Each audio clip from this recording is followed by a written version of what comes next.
Kunci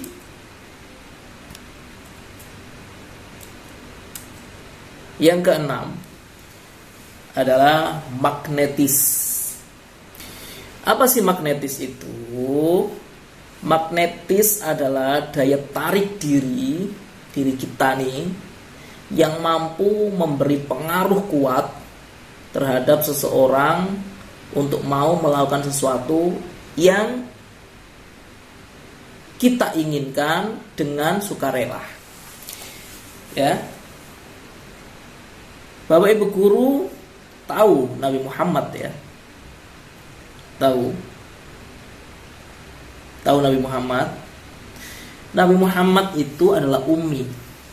Ummi itu nggak bisa baca, nggak bisa nulis. Ya, nggak bisa baca, nggak bisa nulis.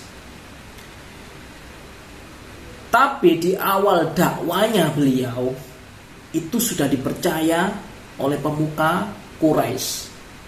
Seperti Abu Bakar, itu pemuka Quraisy. Ali bin Abi Thalib yang mungkin masih kecil ya. Dan pemuka-pemuka Quraisy yang lainnya. Yang mana yang mengikuti Nabi itu tadi, yang mengikuti Nabi Muhammad itu tadi, itu rela melakukan apapun, bahkan memberikan hartanya, memberikan nyawanya, ya, untuk berjuang bersama Nabi. Kenapa bisa terjadi seperti itu? Karena Nabi punya magnetis ini, daya tarik.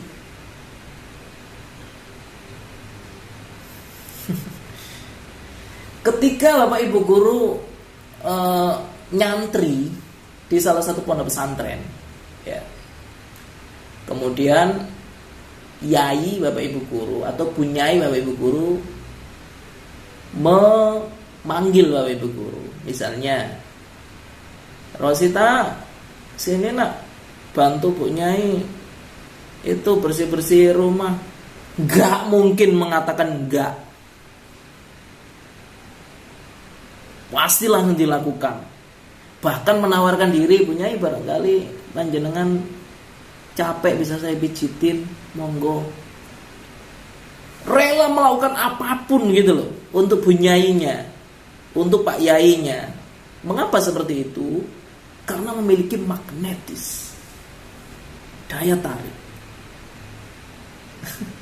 Lah ini kalau seorang guru punya kayak gini, punya magnetis, punya kunci yang keenam ini, tuh siswa sudah akan melakukan apapun yang Bapak Ibu guru inginkan dengan sukarela, dengan kesadaran diri.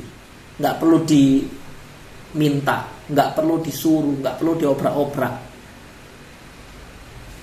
Misalnya orang tua punya kunci keenam ini, magnetis, itu nggak usah itu orang tua yang marah-marah untuk meminta anaknya membersihkan rumah, untuk merapikan pakaiannya, merapikan tempat tidurnya. Nggak usah itu marah-marah, nggak usah pakai diobrak-obrak dulu, nggak usah pakai disuruh-suruh dulu. Dengan kesadaran diri, misalnya orang tuanya nyapu, dengan kesadaran diri si anak itu tadi akan menawarkan diri untuk membantu orang tua itu karena punya magnetis. Ya, harus dimiliki magnetis. Apa magnetis? Kita akan bahas. Nah, gimana sih cara memunculkan magnetis dalam diri? Satu, Bapak Ibu guru harus punya motivasi tinggi. Ya. Bapak Ibu guru harus punya motivasi tinggi. Kalau Bapak Ibu guru nggak punya motivasi tinggi, Bapak Ibu guru nggak akan mampu memberikan inspirasi atau memotivasi orang lain, menggerakkan atau mendorong orang lain itu nggak mungkin. Ya, Bapak Ibu guru nggak punya motivasi tinggi untuk mendidik anak, ya otomatis nggak terdidik tuh anaknya. Jadi motivasi itu harus punya dalam hati kita ini secara otomatis. Harus punya. Itu harus otomatis ya, motivasi itu. Ya. Kalau nggak punya ini, Bapak Ibu guru nggak akan bisa menggerakkan orang lain. Jadi harus punya motivasi tinggi. Daya dorong yang tinggi yang muncul dari jiwanya Bapak Ibu, secara sadar maupun tidak sadar. Kalau secara sadar itu dikondisikan, dipersiapkan. Kalau secara tidak sadar itu sudah terbiasa, sudah menjadi karakter Bapak Ibu guru. Ya. Nah. Yang kedua, Bapak Ibu guru harus punya hal yang berbeda. Maksudnya berbeda di sini, tolong Pak Gadi bisa dimatikan dulu mic-nya, ya, biar yang lain bisa mendengarkan suara saya secara fokus. Oke, baik, terima kasih. Yang kedua, Bapak Ibu guru harus memiliki hal yang berbeda. Cari dalam diri Bapak Ibu guru, apa sih yang beda dalam diriku? Yang tentunya yang positif ya. Misalnya aku punya bakat A. Ini yang menjadikan aku beda dengan orang lain. Misalnya aku memiliki sesuatu yang tidak orang lain miliki.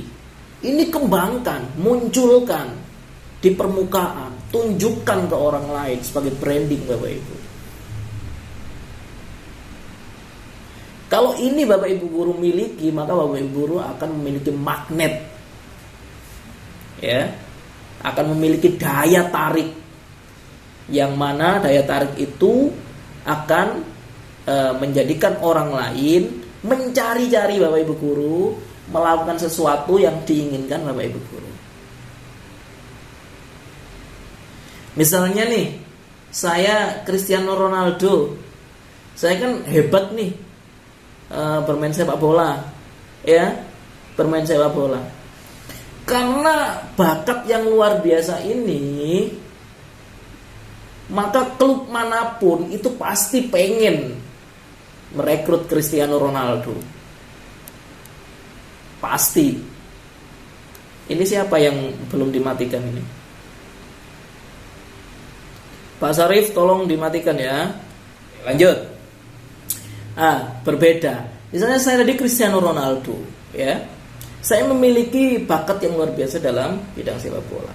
Misalnya saya tuh mengeluarkan diri dari klub saya saat ini, ya.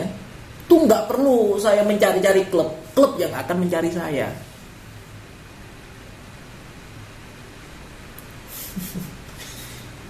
Sekarang pertanyaannya, sesuatu apa yang dimiliki Bapak Ibu guru yang menjadikan Bapak Ibu guru berbeda, yang menjadikan apa yang dimiliki Bapak Ibu guru yang berbeda dari orang lain itu tadi dicari orang. Itu yang harus dikembangkan. Ya. Misalnya Pak, gak punya apa-apa Pak, saya itu ya kayak gini. Ya jangan kayak gitu, semua orang punya bakat dan minat. Ya. Kadang bakat dan minat itu ditutup dan dikubur oleh orang-orang sekitar kita ya. Orang tua, lingkungan, dan lain sebagainya. Bahaya itu. Ya, itu harus dimunculkan dalam permukaan. Bapak Ibu guru harus menjadi orang yang berbeda, yang mana berbeda ini akan memunculkan magnetis dalam diri Bapak Ibu guru, sehingga Bapak Ibu guru akan dicari. Guru yang berbeda pun demikian akan dicari siswa. Misalnya nih, Bapak Ibu guru ngajar di sekolahan A, itu gurunya cuma segitu-gitu aja ya. Ngajarnya cuma gitu-gitu aja, medianya cuma gitu-gitu aja. Guru punya inovasi pembelajaran yang lain nih, yang berbeda dari guru-guru yang lain. Medianya sangat menarik, ya, sangat kreatif, penyampaiannya sangat luar biasa, kelas dibuat sangat interaktif, ya, semuanya berbicara kelasnya, bahkan temboknya itu berbicara dengan kata-kata dan lain sebagainya. Oh, ini akan menjadikan persepsi siswa bahwasannya, oh guru ini berbeda nih dari guru-guru yang lain yang biasanya cuma marah-marah doang nih. ini guru hebat nih, bagus nih. Seneng.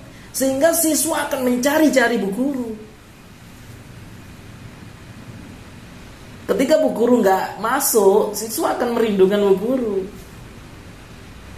Dan ketika bu guru misalnya resign dari sekolah itu, siswa akan nangis sih bu guru. Siswa akan melakukan apapun yang diucapkan bu guru, bahkan secara sukarela. Karena magnetiknya itu tadi. Ya. Oke. Waduh, nggak cukup nih waktunya. Gimana? Selanjutnya adalah fleksibel. Ya, Bapak Ibu guru harus memiliki fleksibilitas dalam diri Bapak Ibu guru. Ya. Dengan A mengikuti A. Ya. Dengan A mengikuti A. Dengan B mengikuti B. Fleksibel, baik secara sosial, ya, secara komunikasi dan lain sebagainya. Misalnya, Bapak Ibu guru ngajar di mayoritas orang Papua, ya, mayoritas orang Papua. Bapak Ibu guru harus fleksibel di situ. Misalnya mempelajari intonasinya orang Papua. Kamu jangan gitu. Kamu harus ke sini, ya, intonasinya kan seperti itu. Sesuaikan dengan itu. Sehingga mereka merasa Bapak Ibu guru ini itu adalah orang yang sama dengan kita. Orang ini bukan orang suku Papua, tapi orang ini bicaranya sama kayak kita. Itu ada magnetnya. Ya, fleksibel. Bapak Ibu guru sedang kumpul sama komunitas anak pang nih, ya, anak pang. Ya, Bapak Ibu guru harus menyesuaikan komunitas itu. Kalau Bapak Ibu guru pengen merubah mereka, jangan langsung Bapak Ibu guru, ini nggak baik, ini kamu bertatu-tatu kayak gitu itu apa itu, rambut-rambut kayak gitu, di warna-warna itu apa? Wah, nggak akan merubah si mereka, nggak akan menarik mereka, nggak akan mempengaruhi mereka. Malah Bapak Ibu guru yang dibantai nanti ya. Jadi fleksibel, masuki dulu dunia mereka. Nggak harus Bapak Ibu guru merubah tampilan Bapak Ibu guru jadi pang, enggak. Paling nggak Bapak Ibu guru ngertiin mereka. Itu namanya fleksibel. Apa yang mereka jalani, mengapa mereka menjalani itu. Itu. Ya, seperti itu, fleksibel. Itu akan memunculkan magnetis dalam diri. Lanjut, yang keempat memiliki simpati dan empati, kepekaan, ya, merasa senasib, gitu loh. Misalnya ada teman nih, ada teman yang sedang sedih, itu munculkan simpati dan empati Bapak Ibu guru. Rasakan apa yang dia rasakan dalam diri Bapak Ibu guru, sehingga Bapak Ibu guru itu bisa memotivasi dan memberikan pengaruh pada dia. Kalau Bapak Ibu guru nggak punya simpati dan empati, ya nggak berpengaruh, nggak ada daya getarnya di situ ya. Misalnya ada anak yang sedang sedih berangkat ke sekolah ngambil nangis, jangan dimarahin, simpati dengan dia. Kenapa nak? Bapak Ibu guru sedih kalau kamu lihat kamu sedih. Bapak Ibu guru itu peduli kok sama kamu. Kamu cerita sama Bapak Ibu guru, Bapak Ibu guru akan dengarkan. Nah itu. Kalau anak dikasih kepedulian kayak gitu, dikasih penghargaan kayak gitu, luar biasa itu. Ya, dia nggak jadi sedih, dia nggak jadi terpuruk, dia akan semakin termotivasi dan semakin magnetiknya dalam diri Bapak Ibu guru semakin besar itu, sehingga si anak itu nanti bisa sangat menghormati Bapak Ibu guru, menyayangi Bapak Ibu guru, rela melakukan apapun demi Bapak Ibu guru. Ya, seperti itu. Lanjut, yang kelima adalah peduli. Harus memiliki kepedulian ya terhadap diri sendiri tentunya. Kemudian kalau sudah memiliki kepedulian pada diri sendiri, otomatis kita bisa peduli dengan orang lain atau lingkungan sekitar. Harus punya kepedulian kalau pengen magnetik, punya gaya magnet dalam diri kita. Yang keenam, rendah hati. Ini penting. Banyak orang yang powinter, sombong, sehingga mereka nggak mendapatkan hati masyarakat. Sedangkan orang yang biasa-biasa aja, yang nggak punya ilmu apapun, tapi sangat rendah hati, sehingga mereka lebih hormat dengan orang tersebut. Ya, ada kalanya seseorang merasa dirinya berdiri paling tinggi, padahal secara tidak sadar, secara tidak dia sadari, dia sudah diinjak-injak kepalanya oleh jutaan kaki.